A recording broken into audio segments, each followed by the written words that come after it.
आपको UGC 2026 regulations का पता है? वही रेगुलेशंस जो एससी, एसटी और ओबीसीज को डिस्क्रिमिनेशन से बचाती। 24 घंटे में केस पर सुनवाई होती और कुछ ना हो तो यूनिवर्सिटीज़ की डिग्री ग्रांटिंग स्टेटस भी छीनी जा सकती थी, ताकि हम कास्टिज्म से लड़ पाए, लोअर कास्ट एम्पावर हो और देश इक्वालिटी की तरफ बढ़े।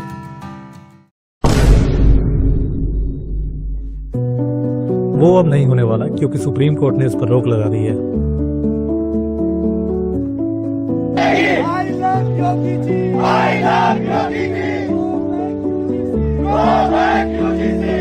तुम्हारे नस्लों की नस्लें टूटकर बिखर जाएंगी, फिर भी तुम सवर्णों का रोआ नहीं उखाड़ पाओगे।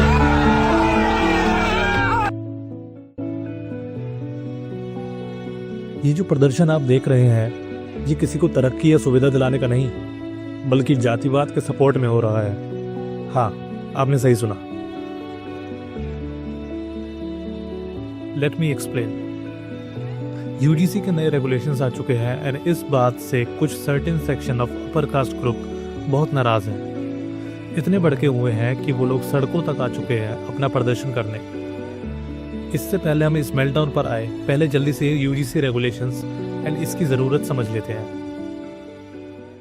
यूजीसी यानी यूनिवर्सिटी ग्रांट्स कमीशन, ये एक स्टैच्यूटरी बॉडी है गवर्नमेंट ऑफ इंडिया की, जो हायर एजुकेशन को ओवरसी करती है। इसके कुछ फंक्शंस है। यूनिवर्सिटीज रेगुलेशन, मतलब स्टैंडर्ड सेट करना for teaching, exams and infrastructure. Universities and degrees का अप्रूवल, ये डिसाइड करना कि कौन लेजिट है और कौन नहीं। ग्रांट्स डिस्ट्रीब्यूशन, मतलब central and eligible state universities को फंडिंग देना। क्वालिटी मेंटेनेंस, जैसे फैकल्टी क्वालिफिकेशंस, करिकुलम, रिसर्च के रूल्स फ्रेम करना। और आखिरी और सबसे इम्पोर्टेंट है स्टूडेंट प्रोटेक्शन, मतलब फेक यूनिवर्सिटीज और इनवैलिड डिग्रीज पर क्रैकडाउन। अब यूजीसी ने promotion of equity in higher education institutions regulation 2026 issue किए थे, जो एससी, एसटीज और ओबीसी के अगेंस्ट डिस्क्रिमिनेशन होने से रोक सकते हैं and in colleges and universities में निष्पक्षता को बढ़ावा देते हैं। अब इस पर आप पूछेंगे, लेकिन क्यों? क्या एआई और टेक्नोलॉजी की रेस में हम कास्ट खेलते रहें? जब America and China space exploration and quantum computing की बात कर रहे हैं, तो हमारे लिए कास्ट मैटर नहीं करनी चाहिए? तो इसका जवाब है कि ये बातें पेपर पर बहुत अच्छी लगती है, बट इंडियन सोसाइटी में अगर आप दलित हो तो आपको समझ आ जाएगा कि वो डिस्क्रिमिनेशन और हेट जो बैकवर्ड क्लास को झेलना पड़ता है। चलिए नजर डालते हैं कुछ केसेस पर जो बताते हैं कि न्यू रेगुलेशंस की कितनी जरूरत थी। मई 2019, डॉक्टर पायल तांडवी सुसाइड केस।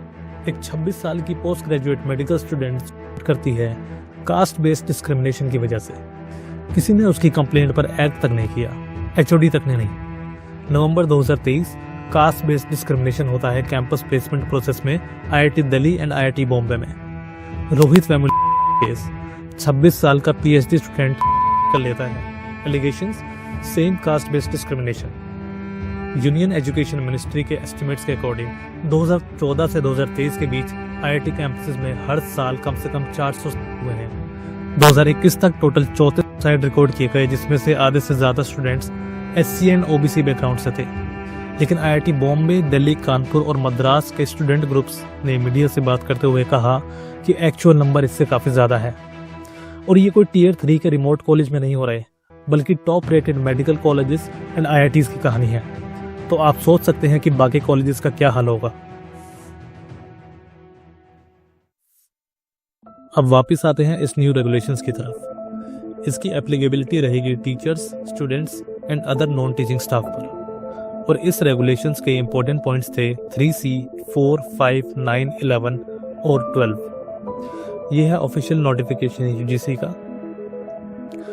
अब इसमें 3C कहता है कि caste based discrimination means discrimination only on the basis of caste और tribe against the members of the scheduled castes, scheduled tribes and other backward classes. इसमें फर्स्ट टाइम ओबीसीज को भी शामिल किया गया है, जो कि 2012 वाली नोटिफिकेशन में नहीं थे। पॉइंट 4 के अंदर डिस्क्रिमिनेशन को हटाने की बात हुई है।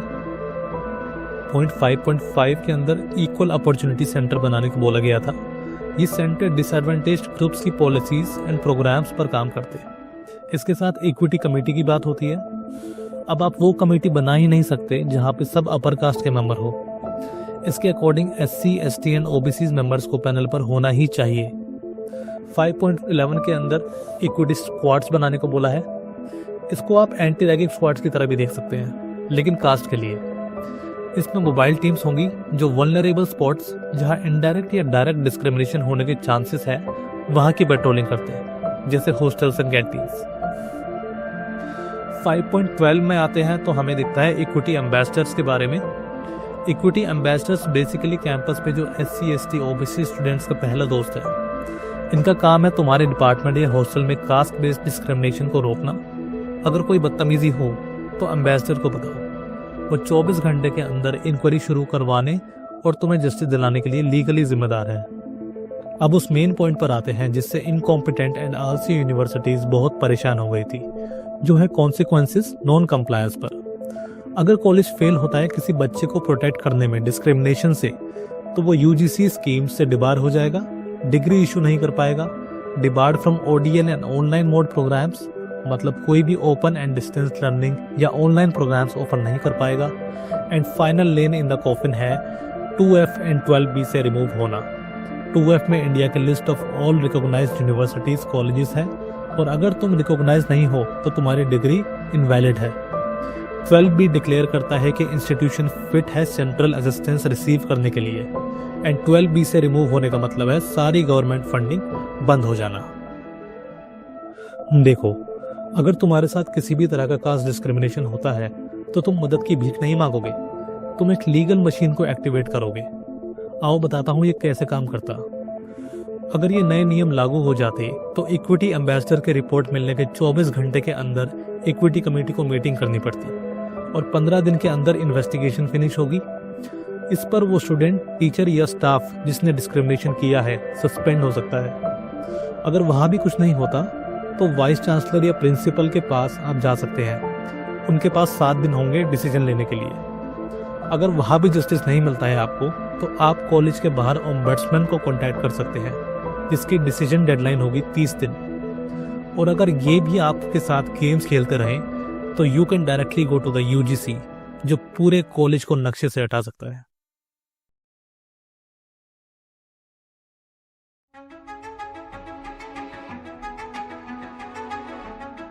दोस्तों, आओ धुंध को हटाते हैं। आजकल शोर बहुत है, डर का माहौल है।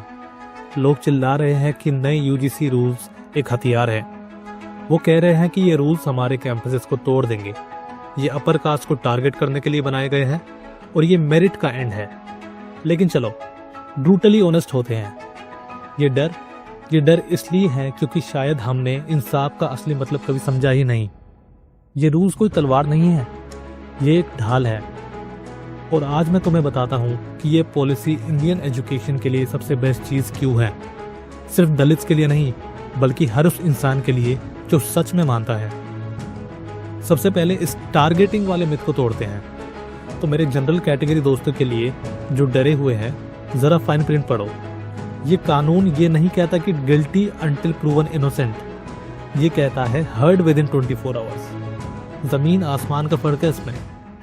इन रूल्स के अंदर कोई भी एवं ही पनिश नहीं होगा। इक्विटी कमेटी लीगली बाउंड है एक रिगरस इंक्वायरी करने के लिए। उनके पास 15 दिन है, 15 मिनट नहीं। सबूत देखने के लिए, फैक्ट चेक करने के लिए और गवाहों से बात करने के लिए। अगर तुमने डिस्क्रिमिनेशन नहीं किया तो डर किस बात का। एक प्रॉपर इन्वेस्टिगेशन ही झूठे आरोपों का सबसे बड़ा दुश्मन है, और ये लॉ वही मैंडेट करता है। दूसरी बात, देखो तुम्हें जज कौन कर रहा है। क्रिटिक्स कहते हैं कि ये कमिटीज बायस्ड होंगी। अरे स्ट्रक्चर तो देखो, रूल्स ने डाइवर्सिटी मैंडेट की है। पहली बार ये कोई ओल्ड बॉयज क्लब नहीं होगा। इसमें SC, ST, OBC, वुमेन और हाँ, जनरल कैटेगरी के लोग भी होंगे। ये क्यों ज़रूरी है? क्योंकि जब हर कम्युनिटी के लोग एक ही टेबल पर बैठते हैं तो बायस नहीं, बैलेंस मिलता है। एक डाइवर्स कमेटी खुद को चेक करती है। ये इंश्योर करती है कि फैसला वो ग्रुप ना ले जो तुमसे नफरत करता है, बल्कि वो ग्रुप ले जो पूरे कैंपस को रिप्रेजेंट करता है। ये डिवीजन नहीं है, ये इंक्लूजन की डेफिनेशन है।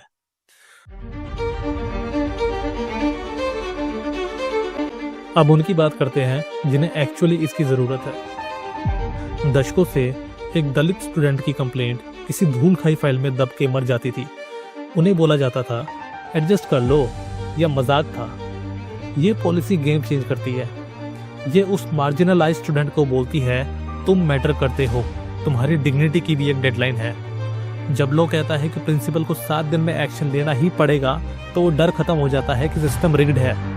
स्टूडेंट अब अपनी पढ़ाई पे ध्यान दे सकता है, अपने सर्वाइवल पे नहीं। और कड़वा सच सुन लो, एक टॉक्सिक माहौल में एकेडमिक मेरिट जिंदा नहीं रह सकती। अगर एक स्टूडेंट अपने सरनेम की वजह से लैब में घुसने से डरता है तो वो मेरिट की मौत है।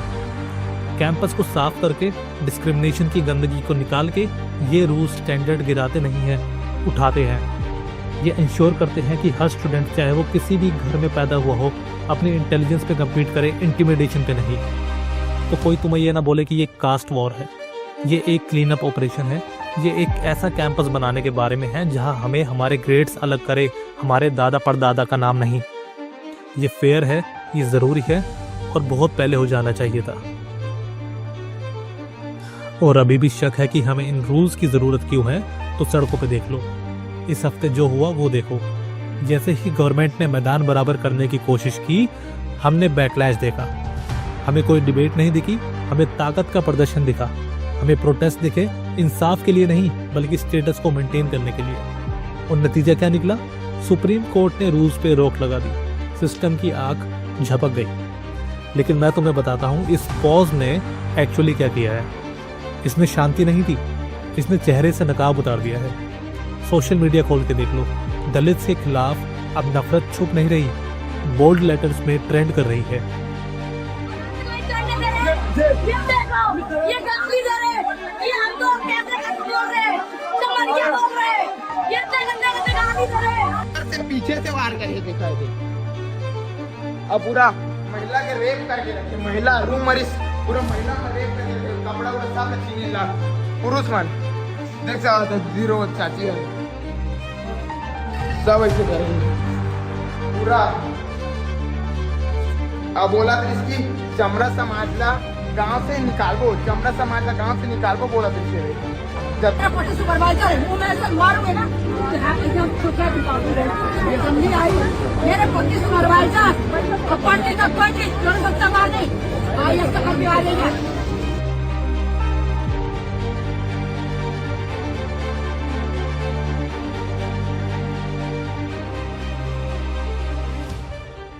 कास्ट डिवाइड भरा नहीं है, वो एक गहरी खाई बन गया है।